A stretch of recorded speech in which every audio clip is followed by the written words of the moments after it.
Hello friends, प्रसाद academy रे आपनको स्वागत जनाऊँगी।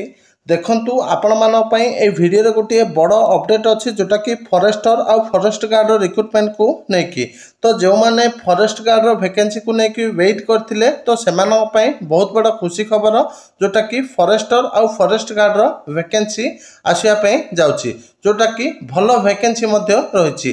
तो केते कोन वैकेंसी रहिछि आउ ए लेटर रे रिक्रुटमेंट को लेकिन कौन अपडेट रही चलतु डिटेल रे देखा।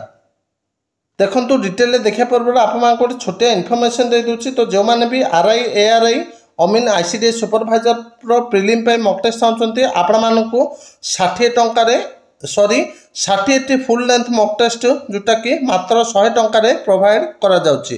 तो जो मैंने यहाँ को परचेज करने चाहते प्ले स्टोर प्रसाद एकेडमी एप्लिकेशन को डाउनलोड करके परचेज करेंगे। ता सहित 30 फुल लेंथ मॉक टेस्ट आपण मात्र 49 टंकार प्रोवाइड करा जाउची। एबे चलंतु डिटेल ले देखिबा कौन रही ऑफिशियल लेटर रे। तो आपण मैंने स्क्रीन रे देखि पाथुबे एटा होची गोटे ऑफिशियल लेटर जोटा कि हमर government of Odisha forest environment and climate change department letter number देखंतु 254889 डेट होची 19 अगस्त 2025 तो लेटर टे आमर कहा पाखु जाइसी देखंतु the commissioner cum secretary STN SC development department special secretary to government GNPG special secretary to government planning and convergence special secretary to government SSCPD additional secretary to government finance department. तो subject कौन अच्छे देखंतु empowered committee meeting for filling of vacant post of forester and forest guard under forest environment and climate change department by way of direct recruitment in the year 2025।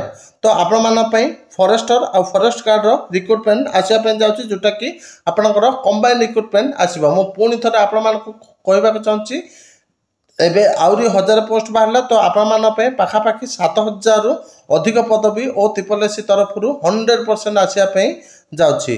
तापर चलतु detail रे केते कोन vacancy देखि नबा।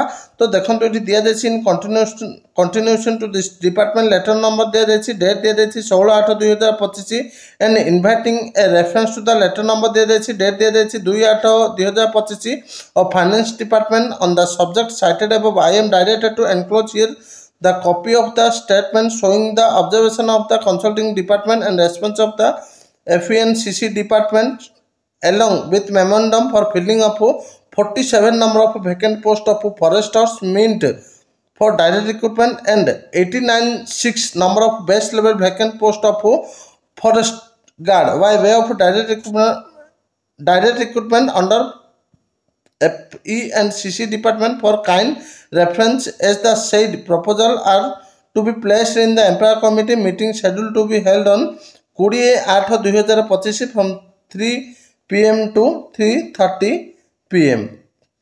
तो ऑलरेडी मीटिंग हो जाइए forester आउ फॉरेस्ट गार्ड रिक्रुटमेंट को लेकिन एम्पायर कमिटी तरफ तो एप्रुवाल भी मिल जाइए। तो आपण मानपाई ओ ट्रिपल तरफ 100% वैकेंसी आसापे जाउछि।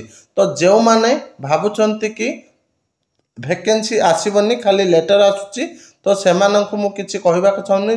जो माने भावुचंती कि हाँ लेटर एबे आसुची वैकेंसी आगु को आसिया जाउची तो सेमाने पढ़ापढ़ी करंतु। Thank you.